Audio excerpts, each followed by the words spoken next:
इस फिल्म की शुरुआत एक बड़े जहाज से होती है, जहां हम एक लड़की से मिलते हैं जिसका नाम मैरी है। वो अपने भाई टॉम के साथ न्यूयॉर्क में अपने अंकल को ढूंढने जा रही है। मैरी बहुत उत्साहित है क्योंकि वे लगभग पहुंचने वाले हैं, लेकिन समस्या ये होती है कि उन्हें एहसास होता है कि उनके अंकल उन्हें लेने नहीं आ रहे हैं। फिर हम देखते हैं कि मैरी बहुत आशावादी है और उसे विश्वास है कि उनके अंकल जल्द ही आ जाएंगे। उनके पास एक कुत्ता कैडोन भी है जो उनके साथ है। दूसरी तरफ टॉम थोड़ा संशय में है और उसका शक सही साबित होता है क्योंकि घंटे बीत जाते हैं लेकिन अंकल कभी नहीं आते। इस स्थिति में वे ट्रेन स्टेशन जाने का फैसला करते हैं क्योंकि उन्हें अंकल का पता मालूम है और अंकल को जल्द से जल्द कुछ कागजात पर साइन करने हैं। वो दोनों अकेले रह गए हैं, इसलिए उन्हें अंकल की मदद की जरूरत है। वे रास्ते में कई जगहों से गुजरते हैं, लेकिन परेशानी तब होती है जब वे स्टेशन पहुंचते हैं और उनका पैसा वहां कोई मायने नहीं रखता, खासकर उस जगह पर। ऐसा लगता है कि वे किसी दूसरे देश से आए हैं। मजबूरी में वे कुछ सिक्के कमाने के लिए नाचने और गाने लगते हैं, लेकिन चाहे जितनी कोशिश करें वे टिकट के लिए पर्याप्त पैसे नहीं जुटा पाते। उसी समय वे एक बच्चों के समूह को गुजरते हुए देखते हैं और वे चुपके से उनके बीच में घुस जाते हैं। चूंकि बच्चे बहुत सारे होते हैं, कोई उन्हें गिन नहीं पाता, इसलिए उन्हें भी अंदर जाने दिया जाता है। फिर उन्हें एहसास होता है कि सभी जगह पहले से ही भरी हुई है, लेकिन सौभाग्य से कुछ दयालु लड़कियां उन्हें किनारे पर जगह छोड़ देती हैं। उस समूह की इंचार्ज को लगता है कि वे अन्य यात्री हैं और जब उसे पता चलता है कि वे अनाथ हैं, तो वह उन्हें ट्रेन में रहने देती है। वो ये भी बताती है कि वो उन बच्चों को नए घर खोजने के लिए ले जा रही है क्योंकि लगता है कि उन्हें गोद लिया जाएगा। उसी समय मैरी एक लड़के से मिलती है जो व्हीलचेयर में है, जिसका नाम निक है, और वो देखती है कि वो अन्य बच्चों की तरह खेल नहीं रहा। मैरी कुछ समय स्थानीय लड़कियों के साथ खेलती है, लेकिन तभी पता चलता है कि वैगन का इंस्पेक्टर आने वाला है। लड़कियां उसे उलझा देती हैं ताकि वो मैरी और बाकी बच्चों को न देख सके, जिससे वे फिलहाल बच जाते हैं। इस वजह से लड़के मैरी के बहुत आभारी होते हैं। मैरी निक को खेलने के लिए आमंत्रित करना चाहती है, लेकिन मैनेजर उसे बताती है कि निक मुश्किल से थोड़ी ही हरकत कर पाता है, इसलिए वो उनके साथ नहीं खेल सकता। इसी समय टॉम दूसरे डिब्बों के बीच से गुजरता है और एक बुरे स्वभाव वाले आदमी से टकरा जाता है जो भरोसेमंद नहीं लगता, लेकिन टॉम परवाह नहीं करता और आगे बढ़ता रहता है। वो इंजन तक पहुंच जाता है क्योंकि उसे ट्रेनें बहुत पसंद हैं। शरारत कर रहे कुत्ते को पकड़ने के चक्कर में ड्राइवर उसे देख लेते हैं और उसे तुरंत नीचे उतार देते हैं क्योंकि यह खतरनाक हो सकता है। हालांकि जब उन्हें पता चलता है कि टॉम को ट्रेनें इसलिए पसंद हैं क्योंकि उसके पिता ड्राइवर थे, तो वे उसे हॉर्न बजाने देते हैं और कुछ छोटे मोटे कामों में भी मदद करने देते हैं। इससे टॉम बहुत खुश हो जाता है। वहीं मैरी निक को जितना हो सके खेल में शामिल करने की कोशिश करती है और धीरे धीरे उसकी हल्की फुल्की हरकतें नजर आने लगती हैं। फिर वे पहले गंतव्य पर पहुंचते हैं, जहां बहुत से बच्चे, जिनमें निक भी शामिल है, ट्रेन से उतर जाते हैं। निक को लगता है कि उसे उसका परिवार मिल गया है, लेकिन फिर अचानक गोद लेने वाले माता पिता अपना मन बदल लेते हैं और निक वापस ट्रेन में आ जाता है। इसी समय कुछ खलनायकों के गुर्गे भी वहां पहुंच जाते हैं और उनके साथ एक योजना बनाते हैं। मैरी अपना समय निक के साथ खेलते हुए बिताती है और उसे खुश करती है, जबकि लड़के इंस्पेक्टर से छिपते रहते हैं। बीच बीच में कुछ छोटी मोटी परेशानियां आती हैं, लेकिन टॉम हमेशा की तरह स्थिति को संभाल लेता है। ट्रेन थोड़ी देर के लिए रुकती है, शायद ईंधन भरने के लिए, तो मैरी और टॉम निक को बाहर ले जाते हैं, जहां वह भैंसों को देखता है। मैरी चाहती है कि वे उन्हें और करीब से देखें और निक भी ऐसा ही चाहता है, इसलिए वे टॉम को मनाते हैं। लड़के भैंसों के पास पहुंचते हैं, जहां निक उन्हें छूना चाहता है और मैरी उसकी मदद करती है। इससे निक बहुत उत्साहित हो जाता है और उसे लगता है कि यह उसके जीवन का सबसे अच्छा दिन है। लेकिन तभी समस्या ये होती है कि ट्रेन चलने लगती है और बच्चे चाहे कितनी भी कोशिश करें, ऐसा लगता है कि वे ट्रेन तक पहुंच नहीं पाएंगे। एक लड़की, जिसने सोने से पहले उन्हें देख लिया था, मैनेजर को सूचित करना चाहती है, लेकिन मैनेजर बहुत व्यस्त है और उसे कहती है कि वो थोड़ी देर में उससे बात करेगी। टॉम को मैरी की बात मानने के लिए दोषी महसूस होता है, लेकिन निक उसे समझाता है कि इसमें उसकी कोई गलती नहीं है। सौभाग्य से वे एक मैनुअल मैगन देखते हैं जिसे टॉम ठीक करने का निश्चय करता है ताकि वे दूसरी तरफ से ट्रेन तक पहुंच सके।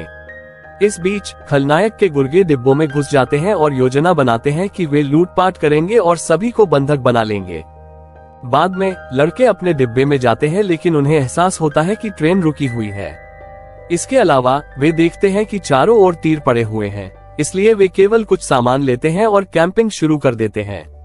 हालांकि रात में मैरी जागती है और देखती है कि वे कोयोट से घिरे हुए हैं। उन्हें उनसे निपटना पड़ता है, जहां टॉम उन्हें ध्यान भटकाने में सफल होता है, जबकि बाकी लोग इस मौके का फायदा उठाकर कार में चढ़ जाते हैं। उसी समय कुत्ता भी उनकी मदद करता है और सौभाग्य से लड़के और टॉम भी कार में चढ़ जाते हैं।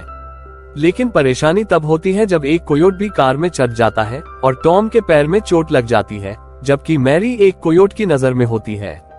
उस समय वो उसे भी भटकाने में सफल होती है और किसी तरह उसे कार से बाहर फेंक देती है।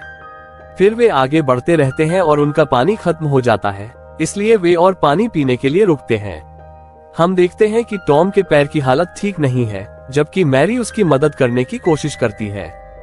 लेकिन तभी एक जनजाति आती है और उन्हें पकड़ लेती है।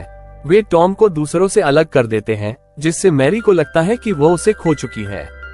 तभी उस जनजाति का नेता आता है और मैरी उससे बात करने की कोशिश करती है, उसकी भाषा की नकल करने की कोशिश करती है, लेकिन वो समझ जाता है कि वो स्पेनिश अच्छी तरह से बोल सकता है। इसके अलावा वो देखती है कि वे अच्छे लोग हैं, उन्होंने टॉम का इलाज भी कर दिया है। उसे ये भी एहसास होता है कि डाकू चालबाजी करके उन्हें फंसाने की कोशिश कर रहे थे, जैसे कि वे अक्सर ऐसा करते हैं। नेता उन्हें जनजाति में रहने की इजाजत देता है, जहां टॉम ठीक हो जाता है और उनकी पोती रेड मून से उनका परिचय कराता है। फिर वे कैंप फायर के पास नृत्य करते हैं, जहां मैरी हागर को ड्रम की ताल पकड़ने में मदद करती है। हागर खुद को कल्पना करता है जैसे कि वो मैरी के साथ नृत्य कर रहा हो। अगले दिन लूना रोजा उन्हें इस जगह की बहुत सी चीजें दिखाती है और मैरी टॉम को उन्हें आजमाने में मदद करती है। हम ये भी देखते हैं कि टॉम लूना रोजा में काफी दिलचस्पी ले रहा है और उसके करीब आता जा रहा है। कुछ दिनों के बाद टॉम की तबीयत में सुधार नजर आता है, इसलिए जनजाति उन्हें शहर के लोगों से मिलने के लिए भेजती है। वे उन्हें अलविदा कहते हैं और जरूरत पड़ने पर इस्तेमाल करने के लिए एक आपातकालीन सीटी भी देते हैं। लेकिन तभी उनका सामना खलनायक और उसके गुर्गों से हो जाता है। वे उन्हें अच्छे लोग समझकर उनका पीछा करते हैं और इस तरह वे एक खदान में पहुंचते हैं, जहां कई लोग काम कर रहे होते हैं। खलनायक उनसे भी पानी लाने का काम करवाता है। वहां उनकी मुलाकात उन बच्चों के इंचार्ज से भी होती है, जो उन्हें देखकर बहुत खुश होती है। इस बीच टोनी केर गिर जाता है और मुसीबत में पड़ जाता है, लेकिन सौभाग्य से एक और आदमी नैन वहां पहुंचता है और उन्हें बचाने में मदद करता है। लेकिन तभी खलनायक उसे पकड़ लेता है और सब कुछ रोक देता है, जिससे वे सबको उनकी जगह पर भेज देता है। डिनर के समय वे ये सोच रहे होते हैं कि वहां से कैसे निकल सकते हैं, और साथ ही देखते हैं कि मैनेजर और नैन एक दूसरे के साथ काफी अच्छे से घुल मिल रहे हैं। अगले दिन वे अपनी गतिविधियां जारी रखते हैं और हम देखते हैं कि मैनेजर एक चट्टान से नैन को बचाती है और वे एक दूसरे के और करीब आ जाते हैं। इस बीच बच्चे पूरे इलाके में पानी बांटते रहते हैं। उन्हें सबसे ऊपर पानी देने के लिए भेजा जाता है, लेकिन चढ़ने में मुश्किल होती है, इसलिए नैन इस काम को संभाल लेता है। दूसरी तरफ नेता अपने हाल के दिनों में मिले सोने की गिनती कर रहा होता है और उसे लगता है कि सोना बहुत कम है। तो नेता खदान में काम करने वालों को और जोश के साथ सोना ढूंढने का आदेश देता है और उन्हें जल्दी करने के लिए एक चाबुक भी देता है। इस बीच टॉम और मैरी, जो अभी अभी वहां पहुंचे थे, ये सुन लेते हैं कि 2 दिनों में खदान बंद कर दी जाएगी और खलनायक सभी से छुटकारा पाने की योजना बना रहे हैं। ये सुनकर वे दूसरों को बताते हैं और सब मिलकर भागने की योजना बनाते हैं। वे याद करते हैं कि उनके पास जनजाति द्वारा दी गई विशेष सीटी है, जिससे वे मदद बुला सकते हैं, और रात को वे अपनी योजना पर काम शुरू करते हैं। रात में मैरी सो नहीं पाती, तो टॉम उसे वह गाना गाता है जो उनके पिता उन्हें सुनाया करते थे जब वे इस दुनिया से चले गए थे। तभी उन्हें एहसास होता है कि बाकी लोग भी इस गाने से बहुत प्रभावित हैं। इसी दौरान ये बात उठती है कि वे यहाँ क्यों आए थे। तब वे सबको बताते हैं कि वे अपने अंकल की तलाश में यहाँ आए थे और नैन को अपने पिता की तस्वीर दिखाते हैं। तब उन्हें पता चलता है कि नैन ही उनके अंकल हैं, जो उन्हें लेने के लिए बंदरगाह जा रहे थे, लेकिन रास्ते में चोरों ने उनकी ट्रेन लूट ली और उन्हें खदान में काम करने पर मजबूर कर दिया। आखिरकार बच्चों को उनके अंकल मिल जाते हैं। अगले दिन वे अपनी योजना पर काम शुरू करते हैं, जहां बच्चे कुछ फलों को पानी में मिलाकर गुंडों को पीने देते हैं, जिससे उनके पेट में गड़बड़ी हो जाती है और वे सभी एक साथ बाथरूम भागते हैं। इसी समय बच्चे और भी कई तरह के ध्यान भटकाने वाले काम करते हैं। फिर वे एक गाड़ी के बीच से भागने की कोशिश करते हैं, लेकिन खलनायक को इसका पता चल जाता है और वो तुरंत अपने गुर्गों को भेजता है, जिससे गाड़ियों के बीच भागने की एक दौड़ शुरू हो जाती है। वे देखते हैं कि गुंडे उनके बहुत करीब आ गए हैं, लेकिन तभी नैन वहां आकर उन्हें बचा लेते हैं। वो गुंडों को उलझाए रखते हैं, जबकि बच्चे भागने में सफल हो जाते हैं। वे तुरंत नैन की विशेष सीटी का इस्तेमाल करते हैं और जनजाति को बुलाते हैं। थोड़ी ही देर में उनका कुत्ता भी लौट आता है, जो अधिकारियों को लेकर वहां पहुंचता है। इसी समय जनजाति के लोग भी आ जाते हैं। हालांकि समस्या ये होती है कि गार्ड्स उन्हें गिरफ्तार करना चाहते हैं, लेकिन सौभाग्य से बच्चे सभी को सच्चाई बताने में सफल हो जाते हैं। तो सभी मिलकर एक योजना बनाते हैं, जिसमें सबसे पहले जनजाति के लोग भीतर घुसकर दरवाजे खोलने की कोशिश करते हैं। अब असली मजा शुरू होता है। दूसरी ओर खलनायक सब कुछ तैयार कर चुका होता है और वहां से निकलना चाहता है, लेकिन तभी जनजाति आ पहुंचती है, जिससे मुठभेड़ शुरू हो जाती है। लड़के किसी तरह उस कोठरी तक पहुंच जाते हैं, जहां बाकी लोग बंद होते हैं, लेकिन उन्हें चाबी की जरूरत पड़ती है। टॉम चाबी को गुंडे से लेने की कोशिश करता है, लेकिन उसे एहसास होता है कि यह इतना आसान नहीं होगा। हालांकि रेड मून की मदद से वे किसी तरह संगीत चाबी हासिल कर लेते हैं और जल्द ही बाकी लोगों को आजाद कर देते हैं। इस बीच गार्ड्स आ जाते हैं और ऐसा लगता है कि वे हालात पर काबू पा रहे हैं, लेकिन समस्या तब बढ़ जाती है जब खलनायक मैरी को पकड़ लेता है और उसे ढाल के रूप में इस्तेमाल करके सोना ले जाने की कोशिश करता है। वो उसे छोड़ने का नाम नहीं लेता। इसके अलावा खलनायक भी फंस जाता है, लेकिन चिंता की बात यह है कि वो होश में नहीं आता। फिर उसे मैरी की आवाज याद आती है और वो जल्द ही फिर से होश में आ जाता है। वो बाकी लोगों से मिलता है और जनजाति के नेता के पास पहुंचता है, जो उसकी बहादुरी की तारीफ करता है और उसे बफेलो किड का उपनाम देता है। इसके बाद सब कुछ सामान्य हो जाता है और ऐसा लगता है कि सभी अपनी अपनी राह लौटने वाले हैं। कुछ लोग निक के लिए परिवार खोजने की चिंता कर रहे होते हैं, लेकिन इंचार्ज कहती है कि नैन के साथ मिलकर वे एक परिवार बनाएंगे और वे चाहते हैं कि निक के भाई बहन भी इसका हिस्सा बने।